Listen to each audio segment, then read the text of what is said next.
Hoje a gente vai falar sobre trabalho infantil.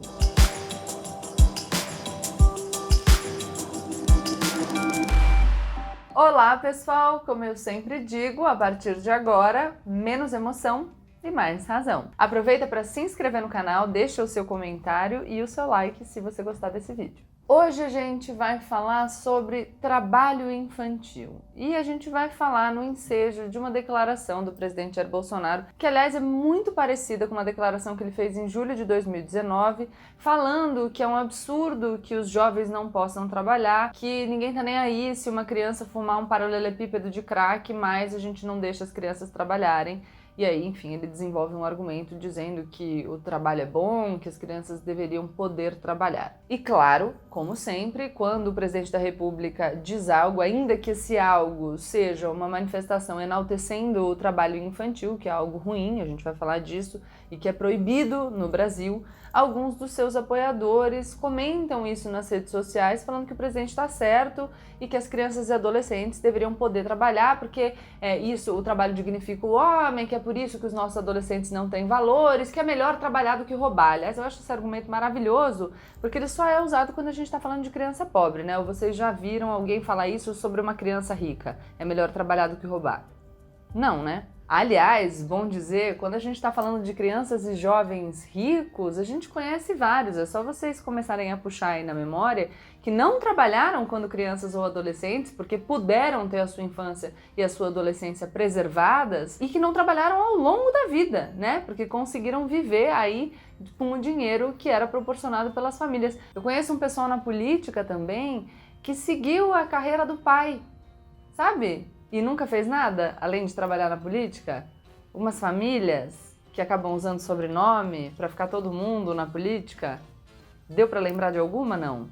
Então tá bom. Como eu disse para vocês, a gente encontra muitas pessoas defendendo o trabalho das crianças e adolescentes e fazendo essa argumentação de que o trabalho dignifica o homem, e eu entendo que muitas vezes as pessoas desenvolvem esse raciocínio pensando numa criança ou num adolescente que esporadicamente ajuda o seu avô na vendinha do bairro. Mas, quando a gente está falando de trabalho infantil, não é disso que a gente está falando.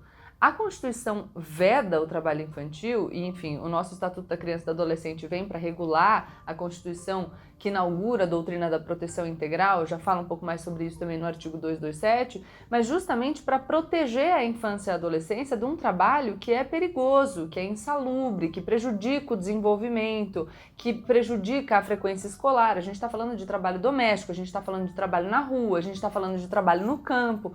É disso que a gente está falando. Porque as regras de direito do trabalho que surgem para proteger a infância e a adolescência surgem num contexto em que o trabalho das crianças era utilizado de forma absolutamente irresponsável. As crianças trabalhavam nas minas de carvão, as crianças trabalhavam em jornadas extremamente longas, muitas horas de pé, sem poder sair para ir ao banheiro. Esse é o contexto em que surge a proteção das crianças e dos adolescentes, inclusive da exploração pelo trabalho. E embora a gente tenha, enfim, a vedação do trabalho antes dos 16 anos, a gente tem um período dos 14 aos 16 anos em que o jovem pode trabalhar na condição de aprendiz. Tem bastante regra? Sim, a gente pode discutir as regras? Claro que sim, eu sou uma pessoa que sempre defende que a gente pode discutir tudo. O que a gente não pode é naturalizar o trabalho na infância e na adolescência, como se a gente não devesse se preocupar com a precarização da condição de vida das nossas crianças e adolescentes, que podem, vamos dar uns exemplos muito claros, prejudicar a sua formação para poder ajudar em casa. Então, o que a gente tem que ter em mente, para me fazer bem clara? Quem tem que sustentar a criança e o adolescente são os pais, e se o pai não consegue fazer isso, quem tem que auxiliar é o Estado. Não tem que estar nas costas da criança e do adolescente a responsabilidade por sustentar a família. Até porque, se a gente atribuir essa responsabilidade para a criança ou para o adolescente, você pode ter como consequência, por exemplo, a evasão escolar. E aí uma criança e adolescente que saiu da escola para poder ajudar a sustentar a casa, porque a família está numa condição de extrema vulnerabilidade, quando ela for um adulto, você acha que ela vai estar no mercado de trabalho em qual condição? Qualificada? Podendo buscar um emprego com uma condição melhor? Ou você acha que ela vai estar precarizada, tendo que se submeter ao subemprego? Pois é. quando a gente admite que a criança e o adolescente se engajem no trabalho e possam deixar de lado, por exemplo, a educação, o que você está fazendo é retroalimentando a pobreza. E já que a gente está falando de pobreza, eu sugeriria ao presidente da República, antes de tentar justificar o trabalho infantil, começar a pensar que se tem uma coisa que a gente não precisa no Brasil, é de mão de obra, porque o nosso índice de desemprego é altíssimo, tem mão de obra disponível. De monte, não precisa colocar adolescente e criança para trabalhar. Vou ler aqui para vocês alguns dados. O IBGE mostra em 2016 que o Brasil tem 2,4 milhões de crianças e adolescentes entre 5 e 17 anos trabalhando. Já que eu acho que a gente precisa de alguns exemplos com mais vividez para que a gente possa entender qual é a gravidade do assunto que a gente está discutindo, eu vou ler aqui para vocês o relato de uma menina de 9 anos que trabalhava, e esse era um trabalho doméstico, um trabalho invisível, tá? Ela era obrigada a limpar a casa, cozinhar e cuidar dos irmãos mais novos, sem direito a comida ou cama para dormir. Frequentemente tinha os pés e mãos amarrados para que dormisse em pé. Em certa ocasião, a mãe cortou a sua língua e depois costurou com linha e agulha. A menina ainda foi proibida de frequentar a escola para que ninguém visse as marcas da tortura. Já falei para vocês que a Constituição Federal veda qualquer tipo de trabalho até os 13 anos de idade. Dos 14 aos 16 anos, o jovem pode trabalhar na condição de aprendiz, e essa condição de aprendiz significa que ele deve desenvolver um trabalho que acompanhe a sua formação, que seja compatível com a sua formação, que seja compatível com a vida escolar. Depois dos 16 anos, o jovem pode trabalhar, mas até os 18 anos ainda com algumas restrições. A Constituição Federal veda que os adolescentes dos 16 aos 18 anos desenvolvam atividades noturnas, insalubres, perigosas e penosas. Aliás, já que a gente está falando da Constituição Federal, eu já falei sobre o artigo 227, que inaugura aqui no Brasil a doutrina da proteção integral, uma doutrina que vai ser regulamentada pelo Estatuto da Criança e do Adolescente, que em 2020 completa 30 anos, é uma legislação de referência muito elogiada no mundo inteiro e que coloca as crianças e adolescentes como sujeitos de direitos. Quando a gente fala do Código de Menores, da legislação anterior, a gente tinha uma lei que falava essencialmente de crianças e adolescentes em situação irregular e como a gente faria para lidar com essas crianças e adolescentes. Então, é com a Constituição de 88 e com o Estatuto da Criança e do Adolescente, que é de 1990, que a gente inaugura essa doutrina de proteção integral, que coloca as crianças e adolescentes como sujeitos de direitos. E, aliás, já que a gente estava falando do ECA de 1990, a gente precisa lembrar que é nessa época que a gente está iniciando aí o nosso caminho democrático, deixando para trás o período da ditadura. E nessa época o Brasil participa ativamente nas discussões internacionais que tiveram lugar em 1989, que acabaram resultando na Convenção sobre os Direitos das Crianças da Organização das Nações Unidas. Era legal essa época, né? Na qual o Brasil participava de discussões internacionais sobre assuntos tão relevantes, que a gente era bem visto internacionalmente. Nossa, bons tempos. Mas enfim, vamos falar algumas notícias boas para a gente também ter o que festejar. A despeito das declarações infelizes de alguns líderes vulgarizando a questão do trabalho infantil, a gente de 92 a 2015 teve uma redução de 65% no número de crianças e adolescentes trabalhando. E as ações de fiscalização dos programas de transferência de renda que exigem que as crianças e adolescentes estejam na escola para que as famílias sejam beneficiadas são muito importantes para que a gente tenha redução nesse número. O Bolsa Família é um exemplo disso. O Renda Brasil.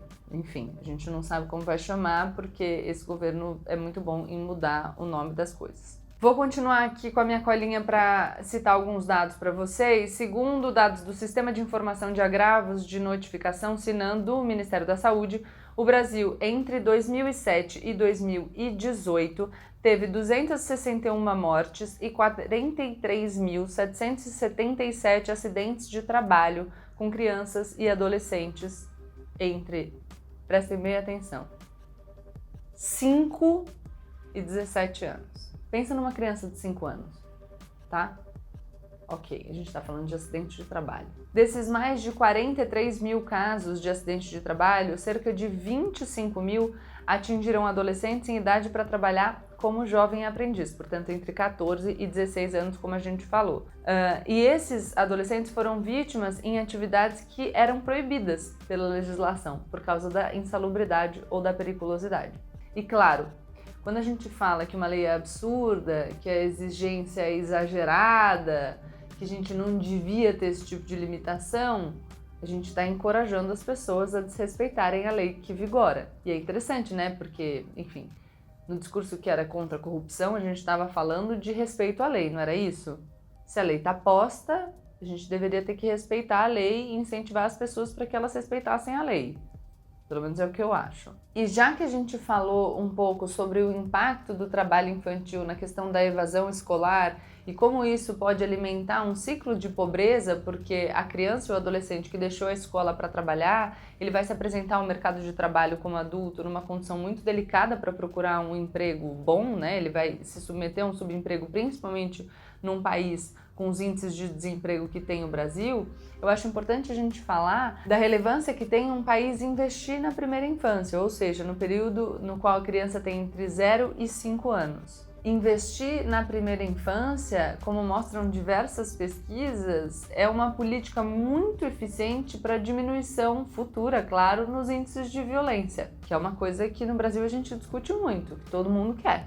O James Heckman, um autor que ganhou o Nobel de Economia, fez um estudo defendendo que a cada $1 gasto com qualidade, no investimento de qualidade para a primeira infância, a sociedade tem um retorno de $17. Ou seja, uma política que vale a pena, inclusive em termos quantitativos. A gente precisa tomar cuidado com esses discursos que legitimam que as nossas crianças percam o seu direito mais fundamental, mais básico, que é o de ser criança e de se desenvolver na sua plenitude. Aliás, já que a gente falou de crianças e adolescentes e falou do impacto disso na evasão escolar, falou de investimento na primeira infância, de como isso retorna para a sociedade, eu acho que vale a pena a gente relembrar o nosso vídeo aqui sobre o Fundeb que foi aprovado agora no Senado. Então, o Fundeb, que é um fundo de investimento na educação, teve uma proposta vinda do governo que tentava desviar parte dos recursos destinados para a educação para o Renda Brasil, um programa do governo de transferência de renda, para dar um drible ali no teto de gastos. Se vocês quiserem entender melhor, deem uma olhadinha no nosso vídeo do Fundeb. Claro, o Fundeb foi aprovado pelo Senado Federal, então uma vitória do Congresso Nacional, Câmara e Senado, a despeito da iniciativa do governo, mas vamos ver quanto tempo que o governo demora para dizer que a aprovação do Fundeb é mérito do governo Bolsonaro, como aliás o governo tem feito em relação ao auxílio emergencial, né? Que ele queria pagar R$200, o Congresso altera para R$600 e agora o governo Bolsonaro fica dizendo que os R$600 são uma conquista do governo Jair Bolsonaro. Então vamos aguardar. Bom, acabando o vídeo para dizer que trabalho infantil é coisa séria, essa insistência do Bolsonaro em vulgarizar o assunto é extremamente negativa, nociva. Aliás, fazer isso usando junto o exemplo do paralelepípedo de crack me faz ficar com muita vontade de discutir a questão da política de drogas numa abordagem séria e comprometida. Eu tenho alguns vídeos sobre isso no meu Instagram, mas vou pensar em produzir outros vídeos para cá. Mas eu acho que quando o Bolsonaro fala sobre, enfim, o trabalho de dignificar o adolescente, isso é importante para o desenvolvimento dele, e recentemente, enfim, eu vejo que após ofender um jornalista respondendo à pergunta, aliás, fica aqui a pergunta, presidente, por que a sua esposa Michele recebeu R$89 mil do Fabrício Queiroz? Mas bom, voltando para o tema do vídeo, quando ele foi perguntado sobre isso, ele falou que estava com vontade de socar a boca do jornalista.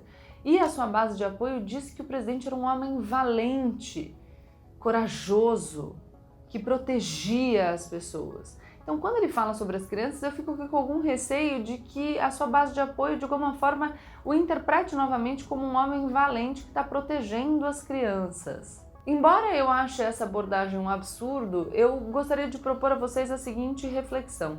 O Bolsonaro não é um homem valente, é um homem covarde.